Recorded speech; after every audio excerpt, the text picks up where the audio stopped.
அக்கா இங்க கொஞ்சம் பாருங்களேன். 1996ல உலகக்கோப்பை கால்பந்து போட்டி எங்க நடந்துச்சுன்னு தெரியுமா? மைதானத்துல தான். சாரி தம்பி, 1996ல நம்ம மீனாட்சி மிஷன் ஆஸ்பத்திரியில உலகத்திலேயே முதல் முறையா ஒரு கிட்னி ஆபரேஷன் நடந்துச்சு தம்பி. அது மட்டும்தான் எங்களுக்கு எல்லாம் ஞாபகம் இருக்கு. அது உங்களுக்கு தெரியுமா? 1996லேயே உலகின் மிக அரிதான HH இரத்த பிரிவில் முதல் முறையாக சிறுநீரக மாற்று அறுவை சிகிச்சை செய்யப்பட்டது. மீனாட்சி மிஷன் மருத்துவமனை, என்றும் ஃபர்ஸ்ட், என்றும் பெஸ்ட். வணக்கம். சிலப்பதிகாரத்தை நாம் தொடர்ந்து பார்த்துக்கிட்டே வர்றோம். இதில் சிலர் கூட கேட்குறாங்க, முழுக்க வாச்சிடலாமே, நடுவில் விட்டுறீங்களே, இந்த பக்கம் போனால் விக்ரமாதித்தனுக்கு போயிடுறீங்க, அந்த பக்கம் போனால் வேறு எதுக்கு போயிடுறீங்க அப்படிங்கிறாங்க. அப்படி இல்லைங்க. இலக்கியம் மட்டும் கேட்குறவங்கன்னு சில பேர் இருப்பாங்க, எல்லா செய்திகளும் கேட்குறவங்களும் இருப்பாங்க. அதனால் நாம் சிலப்பதிகாரத்தை பதிவு செய்யணுங்கிற நோக்கத்தில் இதை பார்க்குறோம். அந்த வகையில் புகார் காண்டத்தில் வந்த 4 காதைகளை நாம் பார்த்தோம். இப்போ 5வது காதை பார்க்க இருக்கிறோம். 5வது காதை என்ன? இந்திரவிளவு ஊரெடுத்த காதை. அதாவது புகார் நகரத்தினுடைய பெருமையே இந்திரவிழாவினுடைய சிறப்பு தான். இந்த இந்திரவிழா மறைந்து போன விழாக்களில் ஒன்று.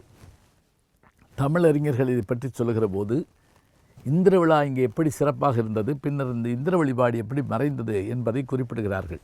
கண்ணபெருமானுடைய வரலாற்றிலே பார்ப்பீர்களானால், இந்திரனுக்கு செய்த பூசை நிறுத்துமாறு சொல்ல, அதனால் அந்த கோபம் கொண்ட இந்திரன் விடாது மழை பொழிய செய்ய, அந்த மழை பொழிந்த போது மக்கள் எல்லோரும் அஞ்சி நிறுத்த போது கோவர்த்த நகரியை குடையாக எடுத்து அவர்களை காப்பாற்றியதோடு இந்திரனையும் கண்ணன் பணிய வைத்தான் என்பதை பார்த்த பிறகு அப்போதே இந்திரவிழா மறைவுக்கான காலம் தொடங்கிவிட்டதாக நாம் அறிகின்றோம். தமிழகத்தில் இந்திரவிழா இருந்திருக்கிறது. அந்த இந்திரவிழாவினுடைய தொடர்ச்சி தான் இன்றைக்கு நாம் கொண்டாடுகின்ற சித்திரை திருவிழா. சித்திரை மாதத்து முழுநில் நாளில் இந்த விழா கொண்டாடப்பட்டிருக்கிறது. 11 நாட்கள் நடைபெறுகின்ற இந்த விழாவில் தான் அரங்கேற்ற காதையில் மாதவி நாட்டியம் அரங்கேற்றம் செய்கின்றாள். இந்த இந்திரவிழவு ஊரெடுத்த காதை என்கின்ற பகுதியிலே இந்திரவிழா தொடங்குகின்ற போது என்னென்ன மாதிரியான நிலைகள் இருந்தன என்பதை இளங்கோவடிகள் மிக அருமையாக வர்ணிக்கிறார். புகார் நகரத்திலே கதிரவன் தோன்ற ஊர் எப்படி பொலிவுற்று விளங்கியது. அதிலும் புகார் நகரத்தினுடைய பகுதிகளாகிய மருவூர்பாக்கம், பட்டினப்பாக்கம் போன்ற பகுதிகளிலே மக்கள் சேரத் தொடங்கினார்கள். வெளியூர்களிலிருந்து மக்கள் வருகிறார்கள். உள்ளூர் மக்கள் எல்லாம் விழாவுக்கு தயாராகிறார்கள். நாளங்காடி பூதத்திற்கான அந்த வழிபாடும் நடைபெறுகிறது. அங்கு ஒரு ஆச்சரியம் நிகழ்கிறது. அது என்ன தெரியுமா? மன்னவன் நிலை பெற்றிருக்க வேண்டும், அவன் நலமாக இருக்க வேண்டும், அவன் புகழ் பெற்றிருக்க வேண்டும், வெற்றியோடு இருக்க வேண்டும் என்பதற்காக வீரர்கள் பலர் நேர்த்திக்கடன் செய்கிறார்கள். எப்படி நேர்த்திக்கடன் செய்கிறார்கள் என்றால், மன்னன் நலமாக இருப்பானேயானால் அவனுடைய நலத்திற்காக தங்களுடைய தலையை அறுத்து கொண்டு தங்களை பலியிட தயாரிப்பாக இருப்பதாக சொல்லுகிறார்கள். அது மட்டுமில்லை, ஏற்கனவே நேர்ந்து கொண்ட பல பேர் தங்கள் தலையை கொய்து மலர் போல எடுத்து பூ போல வைக்கிறார்கள். இதுவும் அங்கு நடந்து கொண்டிருக்கிறது. மற்றொரு புறத்திலே அந்த நாளங்காடி பூதம், இந்த நாளங்காடி பூதத்தை பற்றிய செய்தி பின்னரும் வருகின்றது. யாராவது அந்த நகரில் பொய்யுரைப்பார்களேயானால், தவறு செய்வார்களேயானால் அந்த நாளங்காடி பூதம் அவர்களை புடைத்து உண்ணும் என்கின்ற செய்தியும் வருகிறது. அந்த பூதத்திற்கும் வழிபாடு நடக்கிறது. இவை தவிர 5 வகையான மன்றங்கள் அங்கு இருக்கின்றன. அந்த 5 வகையான மன்றங்களை பற்றி சொல்கிற போது இதே போல ஒரு செய்தி நமக்கு மணிமேகலையில் 5 வகை வனம் பற்றிய செய்தி வருகிறது. புகார் நகரில் 5 வகை வனம் இருந்ததை மணிமேகலை குறிப்பிடுகிறது.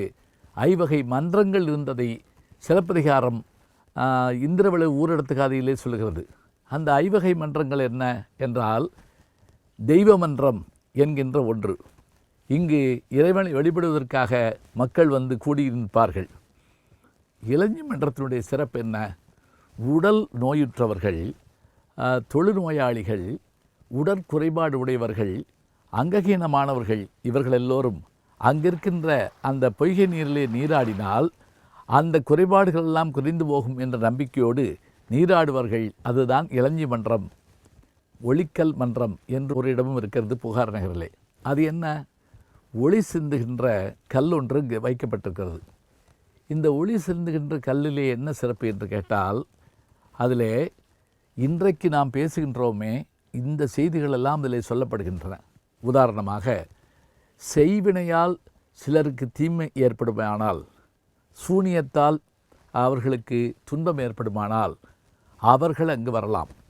மனம் பேதலித்தவர்கள், பித்தானவர்கள், கடும் விஷம் கொண்ட பாம்பு கடித்தவர்கள், இத்தகைய தன்மையுடையவர்கள் எல்லோரும் அந்த ஒளி சொரிகின்ற அந்த ஒளிக்கல்லை சுற்றி வருவார்களேயானால் அதெல்லாம் மறைந்து போகும் என்று நம்பி அதனை சுற்றி வருகிற செய்தியாக அது சொல்லப்படுகிறது. அதுதான் ஒளிக்கல் மன்றம். இதை அடுத்து இருப்பது பூத சதுக்கமாகிய பூதமன்றம், நாளங்காடி பூதமன்றம். இதுதான்.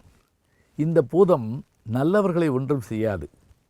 தீயவர்களை, அதே போல கணவனை ஏமாற்றுகிறவர்களை, பிறர் மனைவி மீது நாட்டம் கொள்ளுகின்றவர்களை, அரசனுக்கு எதிராக தீமை செய்கிறவர்களை அறிந்து இந்த பூதமானது அடித்து கொன்றுவிடும் தன்மையுடையது. அத்தகைய பூதம் இருக்கின்ற அந்த மன்றத்திற்கு பெயர் நாளங்காடி பூதமன்றம் என்று அதனை குறிப்பிடுகின்றார் இளங்கோவடிகள். இதை அடுத்து பாவை மன்றம் ஒன்று இருந்தது. அந்த பாவை பதுமையாக நிற்கிறது.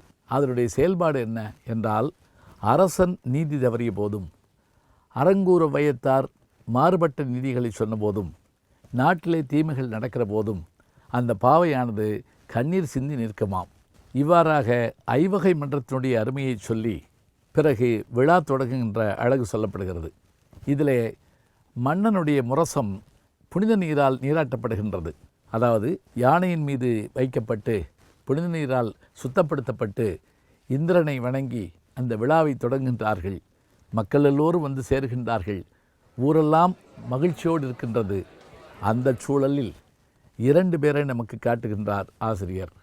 ஒருவர் மகிழ்ச்சியோடு இருக்கின்ற மாதவியும் கோவலனும், மற்றொருவர் வருத்தத்தோடு இருக்கின்ற கண்ணகி. இப்படி மாதவியும் கண்ணகியும் இருப்பதோடு மட்டுமல்லாமல் இருவருடைய கண்களும் துடித்தன என்று ஒரு ஆச்சரியமான செய்தி சொல்லப்படுகிறது. அது என்ன? உள்ளக நருந்தாது உரைப்ப மீதழிந்து கல்லுக நடுங்கும் கழுநீர் போல கண்ணகி கருங்கண்ணும் மாதவி செங்கண்ணும் உள்நிறை கறந்து அகத்தொழித்து நீருகுத்தன எண்ணுமுறை இடத்தினும் வளத்தினும் துடித்தன விண்ணவர் கோமான் விளவு நாள் அகத்தன். பெண்களுக்கு இடக்கண் துடித்தால் நல்லது, வழக்கன் துடித்தால் தீமை என்பது ஒரு நம்பிக்கை. இங்கே கண்ணகிக்கு இடக்கண் துடிக்கிறதாம், மாதவிக்கு வழக்கன் துடிக்கிறதாம். இதனால் என்ன நிகழப்போகிறது? தொடர்ந்து சிலப்பதிகாரத்தை பார்ப்போம். நல்ல செய்திகளை நாளும் சிந்திப்போம். நாளை சந்திப்போம். அன்புக்குரிய யூடியூப் நேயர்களே, நீங்கள் இன்னும் என்னை நெருக்கமாக பின்தொடர வேண்டும் என்று சொன்னால் ட்விட்டர், இன்ஸ்டாகிராம், ஃபேஸ்புக் போன்ற சமூக வலைதளங்களில் பின்தொடர்ந்து வாருங்கள். நாம் முன்தொடர்ந்து செல்வோம்.